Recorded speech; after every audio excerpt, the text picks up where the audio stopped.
अमीर और गरीब जो है वो माइंड सेट का नाम है। तो ये क्या चीज़ है, ये हम इस बारे में हम डिस्कस करते हैं।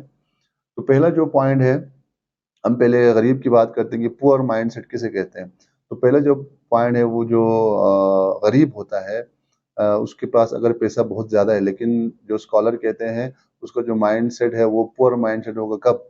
अगर वो क्या करें, लायबिलिटी बाय कर। तो गरीब जो है वो लायबिलिटी खरीदता है, यानी वो ऐसे चीज़ों पे अपना पैसा डाल देता है जो चीज़ उसको पैसा नहीं दे रहा होता है। पुअर माइंडसेट की अलामत है वो वर्क फॉर मनी करेगा, यानी वो हमेशा पैसे के लिए काम करेगा। तो सबसे जो बुनियादी और अहम जो चीज़ है अमीर के बारे में वो ये है कि अगर उसके पास थोड़ा-सा भी पैसा है, तो वो लायबिलिटी नहीं खरीदता है, बल्कि वो क्या करता है, वो एसेट खरीदता है। तो हम एसेट उसके जेब में पैसा देता है। तो जितना उसके पास पैसा आता जाता है, वो एसेट खरीदता जाता है, जिसकी वजह से जो एसेट है वो उसको पैसा देता रहता है।